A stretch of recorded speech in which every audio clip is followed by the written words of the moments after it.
आज आप सब लोगों का फिर से एक बार स्वागत है चेंज मेकर्स क्लब में, जिसमें हम लोग अलग अलग गेस्ट को बुलाते हैं और अलग अलग टॉपिक्स पर डिस्कशन करते हैं। आज के इस चेंज मेकर्स क्लब का जो ये सेशन है, इस सेशन के हमारे आज के एक्सपर्ट या हम कहें हमारे गुरु और इस पूरे टॉपिक के पे काम करने वाले ऐसे व्यक्ति आज हमारे साथ में जुड़े हैं, जो न केवल मुरादाबाद बल्कि यूपी उत्तर प्रदेश में अन्य राज्यों में नेत्रदान और रक्तदान की अलग ही मुहिम चला रहे हैं। हमारे साथ में आज यहाँ पर उपस्थित है बहुत सम्माननीय हमारे आदरणीय सरदार गुरविंदर सिंह, जो कि रक्तदान और नेत्रदान के क्षेत्र में एक बहुत अतुलनीय योगदान अपना दे रहे हैं। लगभग 3000 से ज्यादा नेत्रदान अभी तक करा चुके हैं और कई हजारों यूनिट हमारी जो ब्लड है उसके लिए भी लोगों को जागरूक कर चुके हैं, डोनेट करा चुके हैं और खुद भी अभी भी इनफैक्ट लगता है 60 तक तो सबने ब्लड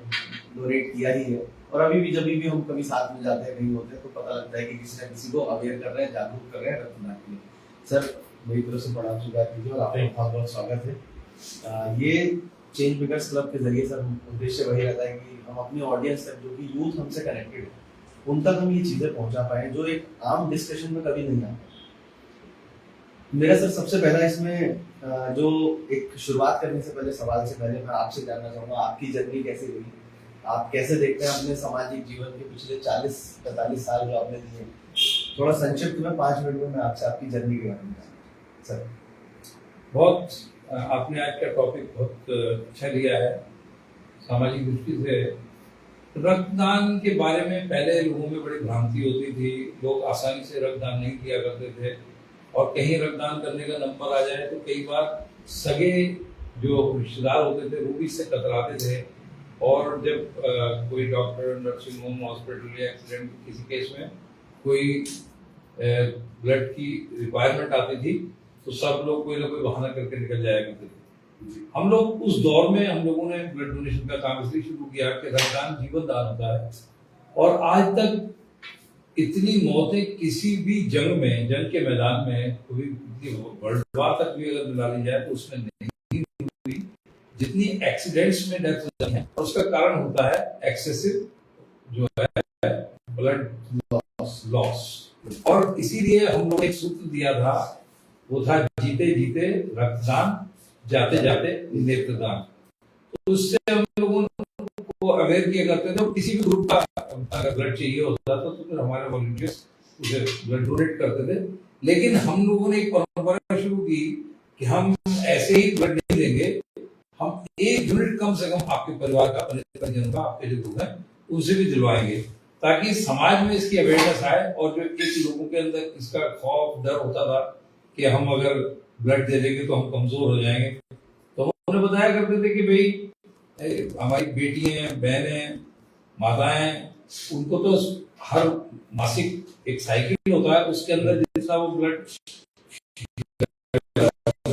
हो जाता है फिर रिकवर हो जाता है। और अब हमारे घर में तो कम से कम ब्लड की तो कोई कमी नहीं है, लोग स्वेच्छा से ब्लड डोनेट कर देते हैं।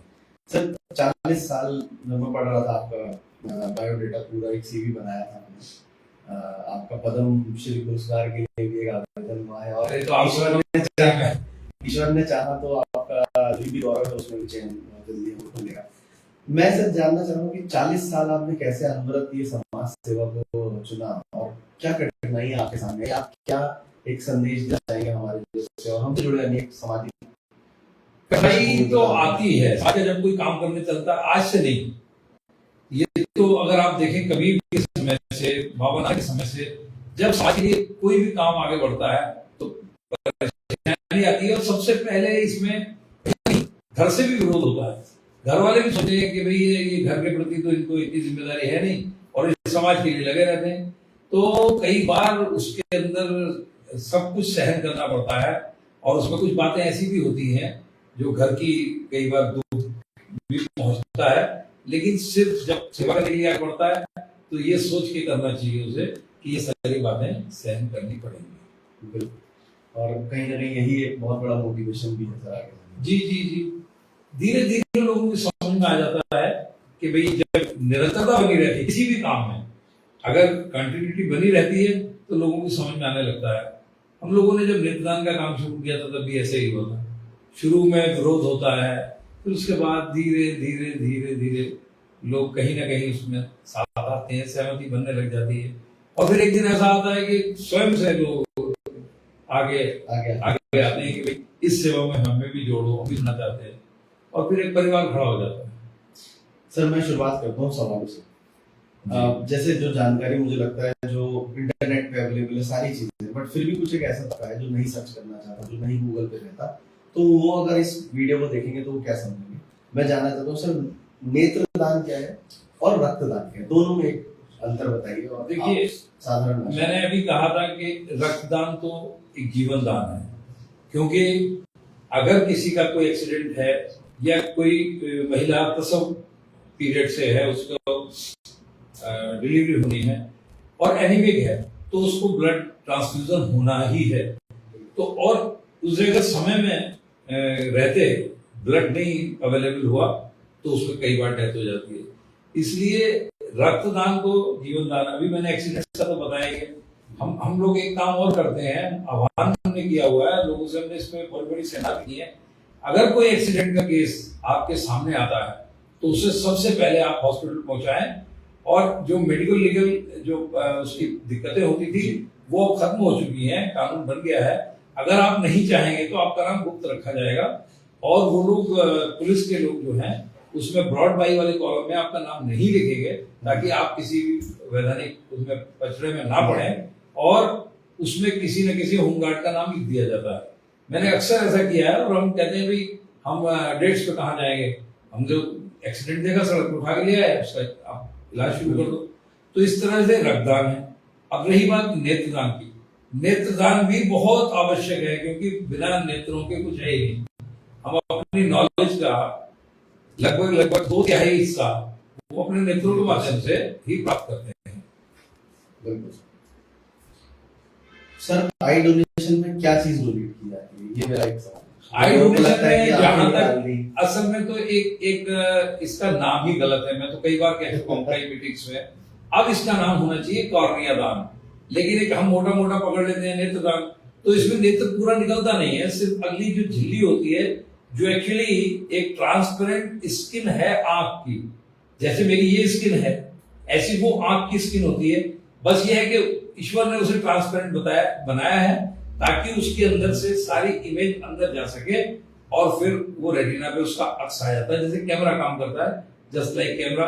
तो ये कैमरे का जो अग्रभाग है, ये समझ लीजिए वो जो है, जो आप मेरी आंख में देख रहे हैं, जो काला काला दिखाई दे रहा है, दरअसल ये काला नहीं है, ये इस चश्मे के लेंस से भी ज्यादा साफ और शफाफ है, बिल्कुल ट्रांसपेरेंट है, इसमें किसी प्रकार की ओपेकनेस नहीं होती। तभी इसके अंदर से इमेज बिल्कुल सीधी जाती है, और फिर जाके कैमरे वाले हिसाब से फिर हमारी रेटिना पे उसका अक्स आता है। जी।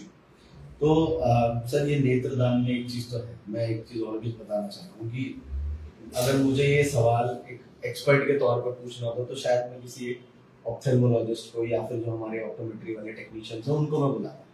लेकिन आपसे ये अनुभव साझा करने का एक उद्देश्य ये था कि क्योंकि आपने नेत्रदान पर काम किया है, तो पब्लिक को फेस करना सबसे बड़ा चैलेंज है, क्योंकि पब्लिक को हॉस्पिटल पर ले जाने में, हॉस्पिटल तक लेके जाने में, उस डोनेशन वाली लाइन तक जोड़ने में सोशल वर्कर्स का और ऐसे सामाजिक चिंतकों का, सेवकों का बहुत बड़ा रोल है। डॉक्टर्स कभी जाकर के घर घर लोगों को बुला करके नहीं जाते, ऐसा मैंने नहीं देखा।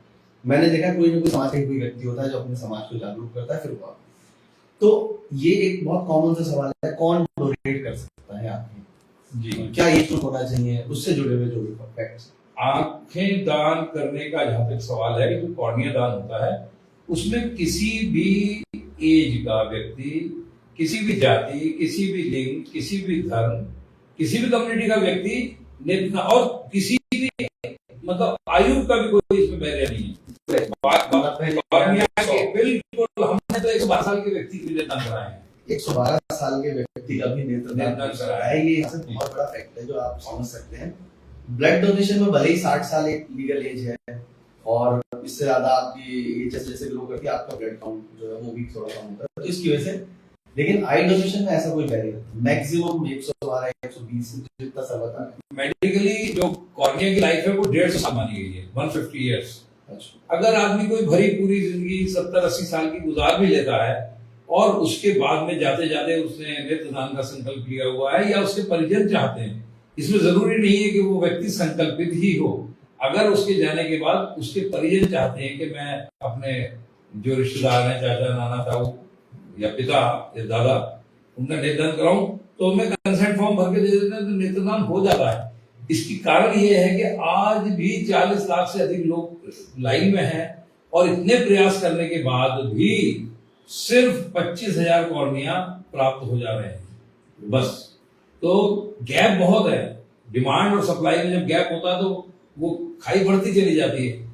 श्रीलंका में 100% आई डोनेशन होता है, तो वहां आज उन्होंने अपने जो कॉर्नियल ब्लाइंडनेस है उसे 100% इरेडिकेट भी कर लिया जी। श्रीलंका की न्यूज भी थी इसकी जी, कि कॉर्नियल ब्लाइंडनेस से श्रीलंका फ्री हो चुका है।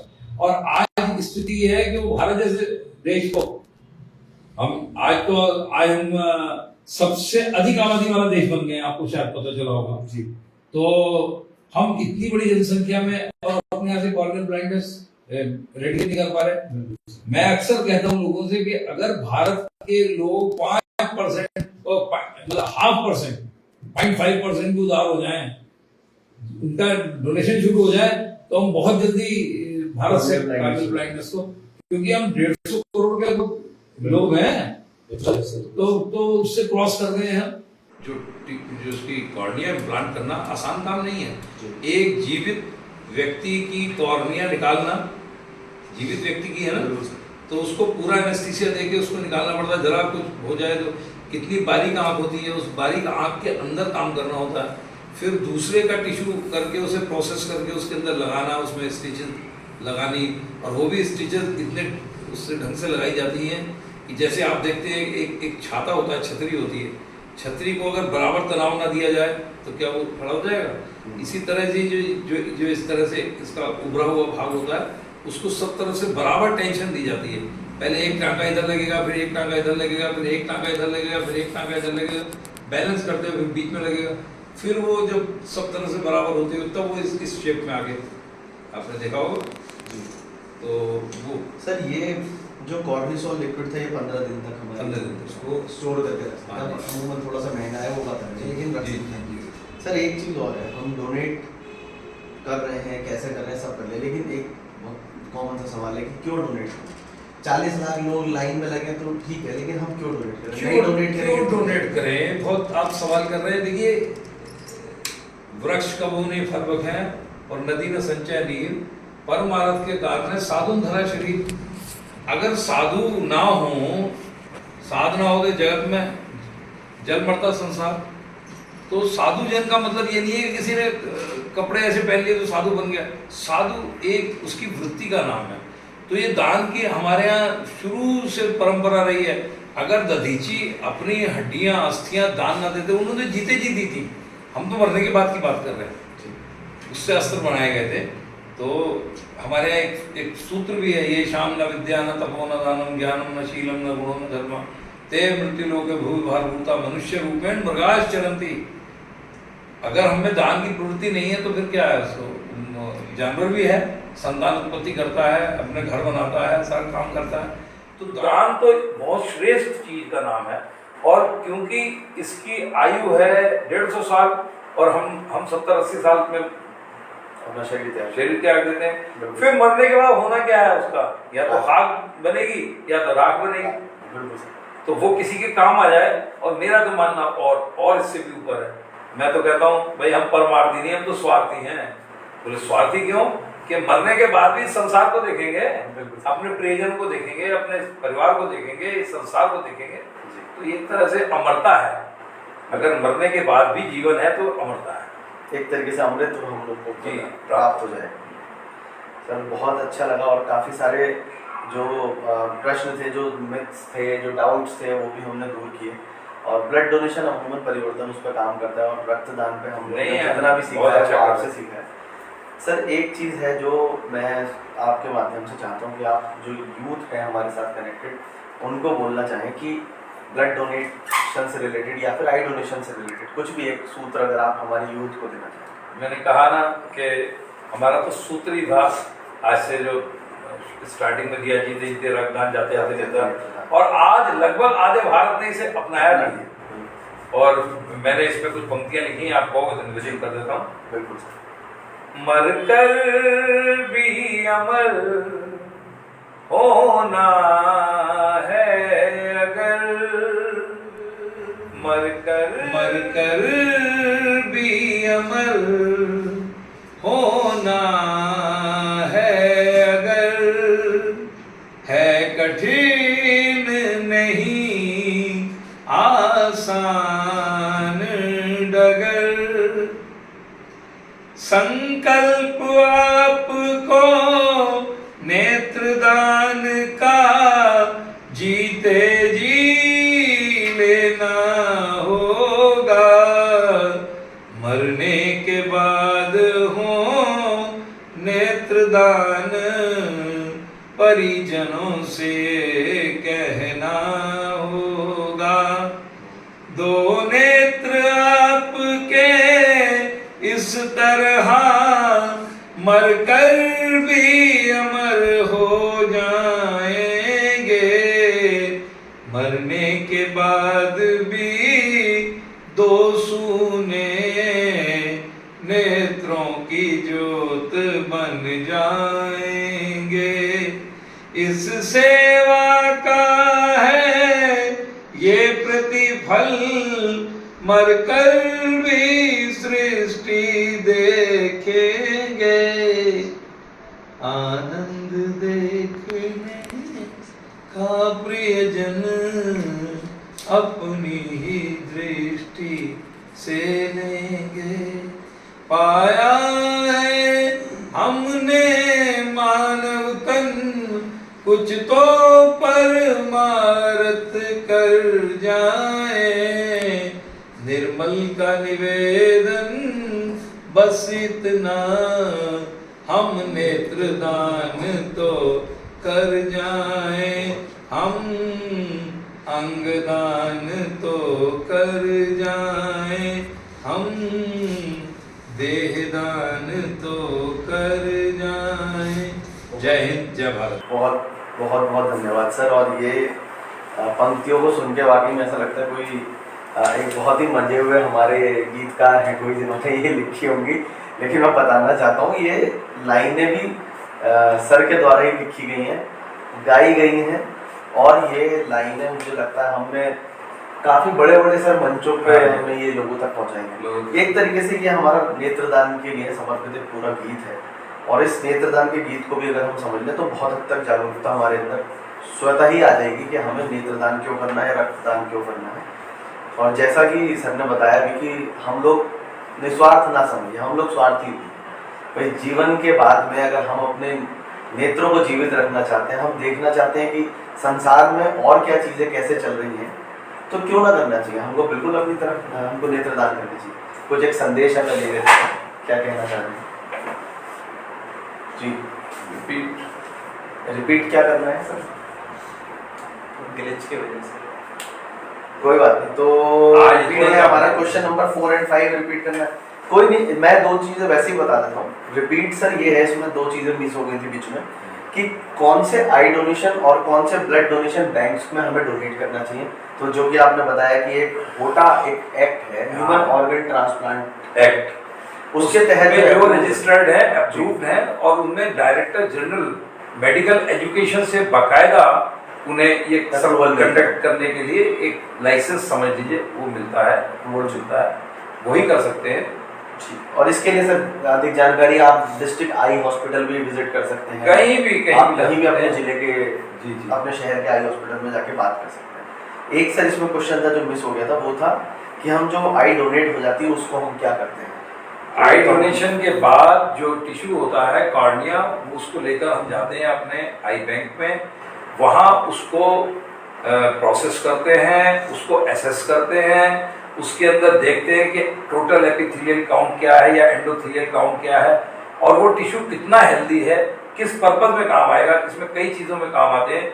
एक तो जो बहुत अच्छी क्वालिटी के वो टिश्यू होते हैं उसको हम डायरेक्ट इम्प्लांट करते हैं, जो रोशनी में काम आता है उसे ऑप्टिकल में इस्तेमाल किया जाता है। दूसरे होते हैं थेरापेटिक यूज होता है, जैसे किसी के अंदर बाई दी वे कोई सूजा लग गया, अभी उसके अंदर घाव है, कोई कैंची लग गई, एक्सीडेंट हो गया, शीशा लग गया, तो उसका पहले घाव ठीक करने के लिए जी ओके। तो ये शॉर्ट लेना होता है। नहीं सर तो ये दो सवाल थे जो अभी हमारे बीच में रह गए थे थोड़ा किसी टेक्निकल ग्लिच के कारण। तो सर बहुत बहुत धन्यवाद, आपने दोबारा इन सवालों के उत्तर दिए। कोई क्वेश्चन तो नहीं है हमारे अभी ऑडियंस के पास में? मैं जानना चाहूँगा किसी ऑडियंस में से किसी ने कोई क्वेश्चन पूछा हो, कोई डाउट हो, अगर उनका कोई सवाल है तो वो भी बताइए, हम भी देख सकते हैं।